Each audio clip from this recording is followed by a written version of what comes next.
Hi, it's Adita. So, welcome to Faith Fueled Fridays. I want to encourage you with this word. I was thinking about you all this morning, and the word that I heard was, you have to move. You have to move. What does that mean? Have you ever felt that there was something you were supposed to be doing, whether it was a gift, a talent, something that you were supposed to create, something you were supposed to do.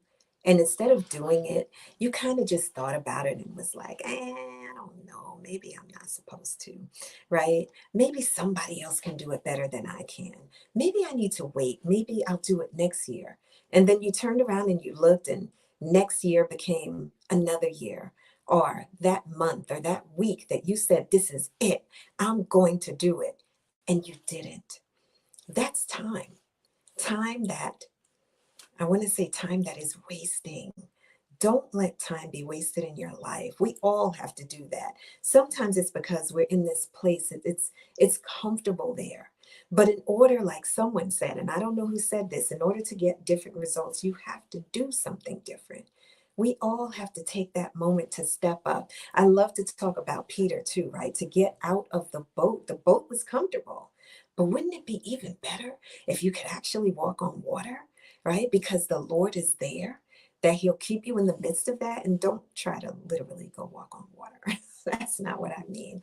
But I've been thinking about that. I've been thinking about Exodus and the children of Israel, how they were in slavery and then they were led into the wilderness. Then they went through the wilderness and then they were at the brink of the Red Sea. And that enemy that was back there in Egypt had the audacity to decide that they were going to pursue them to try to bring them back to where they were again. And I want to say this to you.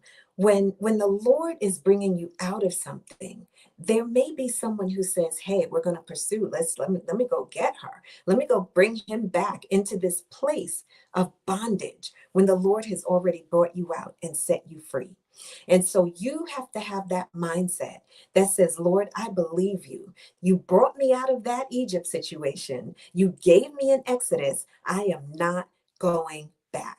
And so you make up in your mind that determination that in spite of the fact that in the wilderness it's uncomfortable as a matter of fact. It's uncomfortable because of what you see and what you feel. And then you get to the brink of the Red Sea. So they're crying, "Moses, why did you bring us out here?" They're so upset. And Moses starts to cry too. Now the man of God is crying because they're getting on his nerves. They're making him upset. And so he goes to cry to God because that's what you have to do. And I don't like to say anyone gets on your nerves because you need your nerves. I love to tell my clients that don't say that, right? And so he gets there, and the Lord basically, God says, "Moses, why are you crying to me? Use what's in your hand. Hold up the rod." And when he holds it up, the enemy is behind him. But the Lord is so gracious. He put an angel in the cloud that was leading them behind them so that the enemy could not even touch them at that point, even though I'm sure they were like, "Oh my gosh, they're getting close. We got to get out of here."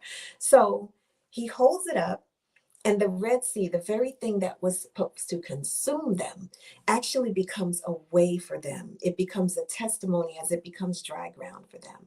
And it becomes a wall and a way, an opening for them to get through. It doesn't consume them. So their enemy actually believes, well, they made it through that Red Sea. We're going to do the same. So when they get to the other side, Moses hears Moses hold the rod back up again, right? What's in your hands? And he holds it up again. And all of a sudden, the wall, what was a wall for them, starts to close and consume. And the promise that God made them was the enemy that you saw before, you won't see again. You'll see it no more. What is God saying to us through that passage? First of all, it's a couple of things. What I learned was the wilderness was not to hurt, to take me out. It wasn't any of those things. Even though it was painful, that the Lord was using the wilderness to teach me about his faithfulness, to show me his provision, to show us that he's a healer through the midst of it all, to show us that he's still a provider and that he loves us in spite of the fact that we were going through it, not in it. The wilderness, the other thing, I'm trying to show you some things that it will do. It's going to stretch your faith. It's going to teach you about the importance of loving God despite the pain that you might feel in the midst of it. It's going to show you how not to push God out of what it is that you're going through, but to invite him in. Lord, this is uncomfortable. Lord, I don't know what you're doing. Lord, I need, this, that, and you ask him and he provides the way. And it's just amazing. I think that's just what I want to say to you today. It's amazing. So you don't give up in the middle. You don't give up in the wilderness. You look at whatever it is and you keep moving forward and you ask God for the instruction. And then you realize that he's already placed something inside of your hands that he expects for you to hold up so that he, because of your faith, can open up the way. Okay? It's time to move. You can't stay there. All right? Let's go forward. I'll talk to you soon.